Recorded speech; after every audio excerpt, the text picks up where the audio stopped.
warahmatullahi wabarakatuh. Hai, apa kabar? Semoga kalian semua selalu di dalam keadaan sehat. Nah, pada kesempatan video kali ini bertemu lagi dengan saya, Vidya Rizky, pada mata pelajaran Pendidikan Budaya Melayu Riau di SMA Negeri 5 Bagan Sinumba. Untuk kesempatan video kali ini, kita akan membahas mengenai adat di dalam upacara daur hidup part 2. Seperti biasa, sebelum kita memasuki pada tahap penjelasan, terlebih dahulu kita lihat apa yang menjadi tujuan pembelajarannya. Nah, di sini yang menjadi tujuan pembelajarannya adalah diharapkan kepada seluruh siswa agar mampu menganalisis mengenai adat di dalam upacara daur hidup. Mari kita lihat penjelasannya. Pada video sebelumnya kita telah membahas mengenai adat di dalam kehamilan dan akil balik. Pada kesempatan video kali ini kita akan membahas mengenai adat di dalam perkawinan. Terlebih dahulu kita lihat apa pengertian di dalam perkawinan. Adat dalam perkawinan adalah aturan, tatanan, ide-ide, serta tata cara dan tradisi masyarakat yang harus dipenuhi dan dijalani dalam menghadapi, melaksanakan, dan mewujudkan suatu perkawinan atau pernikahan. Sedangkan perkawinan itu sendiri adalah ikatan lahir batin seorang pria dan seorang wanita sebagai suami istri dan membentuk keluarga serta rumah tangga yang bahagia dan kekal berdasarkan ketuhanan yang Maha Esa. Tujuan dari perkawinan itu adalah yang pertama mengenai menyambung tali darah. Perkawinan juga bertujuan untuk melanjutkan keturunan. Yang kedua, mendekatkan yang jauh, merapatkan yang renggang. Perkawinan juga dapat mempererat hubungan kekerabatan dan kekeluargaan. Serta yang ketiga adalah untuk menjunjung sunnah. Perkawinan ini merupakan menjunjung sunnah dari Nabi Muhammad SAW. Yang pertama dimulai dari mendengar-dengar. Mendengar-dengar merupakan usaha dari pihak laki-laki untuk mengetahui seorang gadis yang akan dipinangnya. Proses mendengar-dengar ini dilakukan oleh famili perempuan dari pihak laki-laki melalui famili perempuan dari pihak perempuan.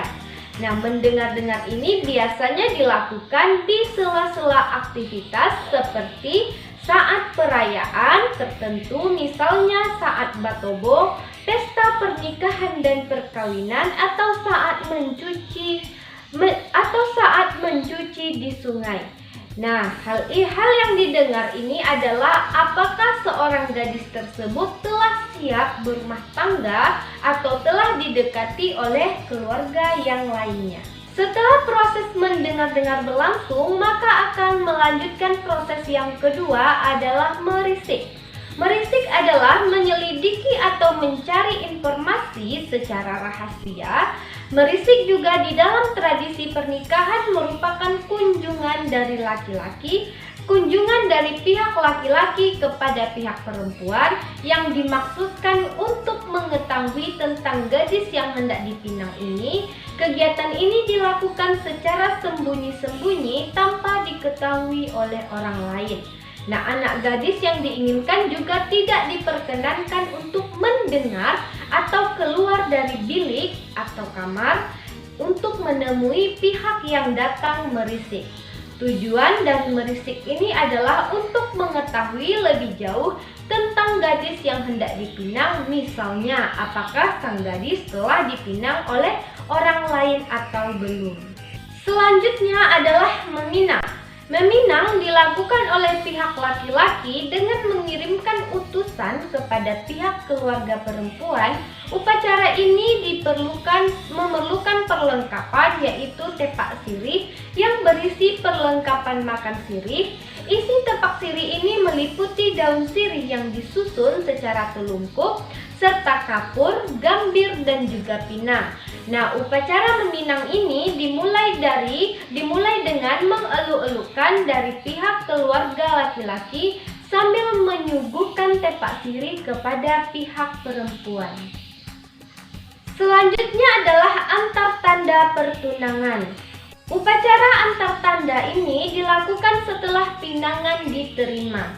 Upacara tanda ini pada hakikatnya adalah pernyataan kesungguhan dari pihak laki-laki kepada pihak perempuan dan juga wujud dari persetujuan penerimaan pinangan yang akan mengikat kedua belah pihak. Mengantar tanda ini dilakukan apabila kedua belah pihak telah sepakat mengenai perlengkapan yang akan dibawa dan waktu pelaksanaannya.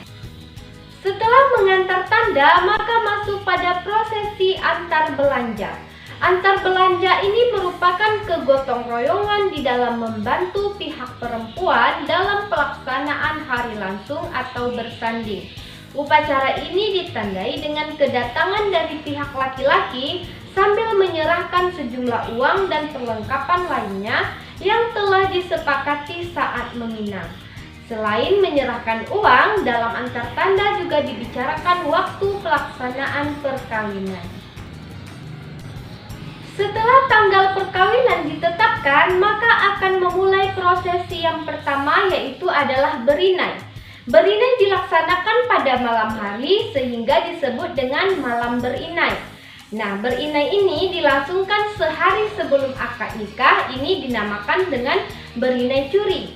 Sedangkan setelah akad nikah ini disebut dengan berinai besar. Prosesi berinai diiringi biasanya dengan barzanji dan juga marhaban. Pada beberapa daerah juga diiringi dengan tarian cecah inai.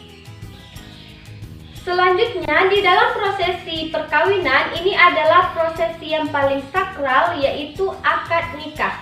Akad nikah atau ijab kabul ini merupakan proses ikatan suci berupa perjanjian antara laki-laki dan wali dari perempuan yang dilaksanakan berdasarkan syariat Islam.